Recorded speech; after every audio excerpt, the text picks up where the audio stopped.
Greetings gastronauts, this is KeefCooks, I'm Keef, and today I'm going to do a really wonderful and kind of simple breakfast. I'm going to make English crumpets and scrambled eggs. Ooh yeah!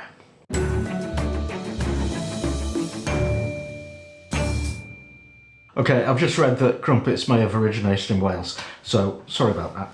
But they are popular throughout the UK, Canada, Australia, New Zealand, South Africa, places like that. But probably not the USA. I don't know why. So if you don't know what a crumpet is, it's a kind of griddle cake, and it's a little bit bready. It's leavened with yeast. So unless you've got a bucket full of sourdough starter kicking about, it'll take a couple of hours to make crumpets from scratch. And scrambled eggs. Everybody knows what scrambled eggs are.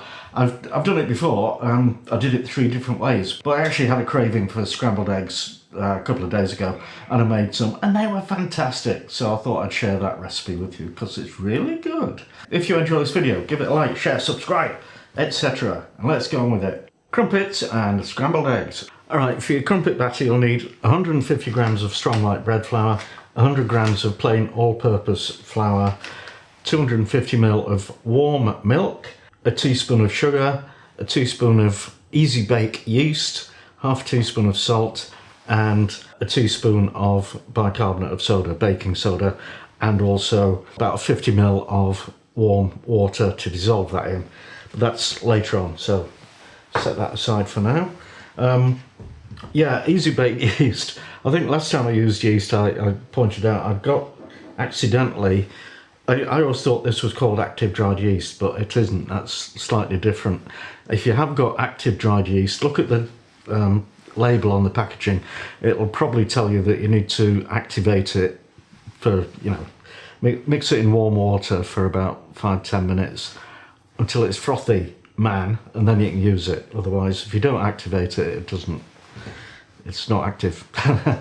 So I'll pop this in the microwave for 30 or 40 seconds just to take the chill off it. So I'll just quickly mix the dry ingredients together.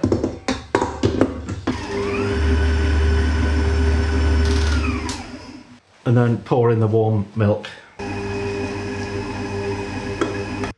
I'm going to transfer it to this transparent bowl so we can see what's happening.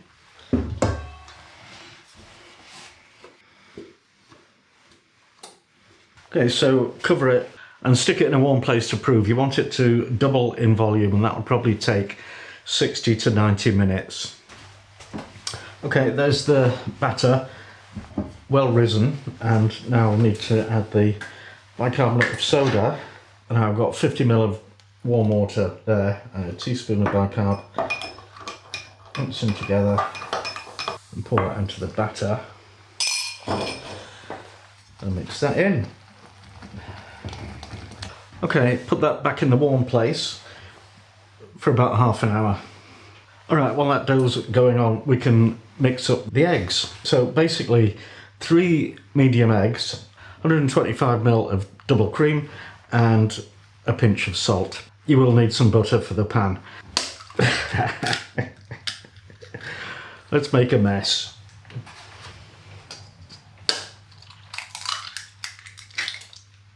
And add the cream. Or you could use creme fraiche or even milk if you want.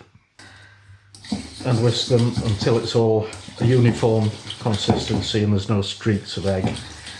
There we go, like that. So set that aside until we've made the crumpets. Now to cook your crumpets you will need something like this. This is a crumpet ring, and that basically enables it to grow tall without spreading out flat. You can cook this mixture without a ring to hold it together, in which case that would make something that we call a pikelet. And also Scotch pancakes are similar, but I don't think they have the bubbles in them.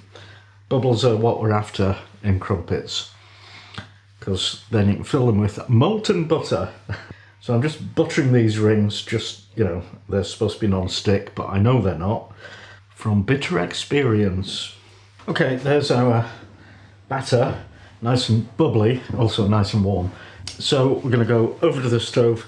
I'm going to use my cast iron griddle plate to cook these things on. So get your griddle plate heated up, sort of medium-ish, and then melt a load of butter on it, and I'm going to use this 1/3 cup 80 millilitres measure to scoop out the same amount of batter for each crumpet.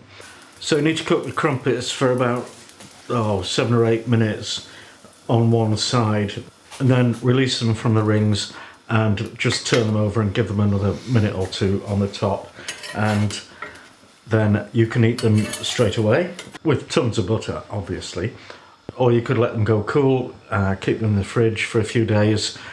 You can even freeze them. Now, to cook the scrambled eggs, the star of the show after all that time, get a frying pan, just heat it on medium heat, and then when it's hot, put a blob of butter in. And when that's melted, pour in the egg mixture and just don't touch it for about 20 seconds. Then you can start to fold it and break it up for about 20 seconds. Then take it off the heat, don't do anything for about 20 seconds, and then repeat. So it's just a fairly slow process, but you know, it won't take more than 3 minutes to get your perfect scrambled eggs. And what you want is kind of nice big creamy curds. You don't want little bitty stuff, do you? Because it's not like that. Okay, time to dish up our breakfast. So what you need to do is slather the crumpets with butter, and if you're a bit scared of doing that, or you don't want to do that, don't have crumpets. You can't have crumpets without, you know, an unhealthy amount of butter on them. So there you go, and a bit of our pretty marvellous looking scrambled egg. We'll have a bit of ground black pepper on that. Well, here we go. Taste test. Crumpets, homemade crumpets. Whoever has that, eh?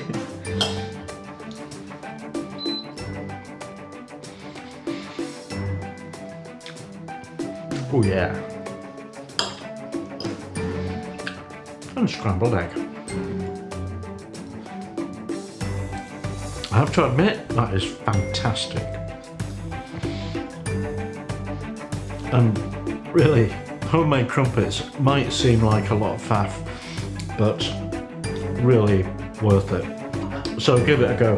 And the scrambled eggs, easy peasy, just do it.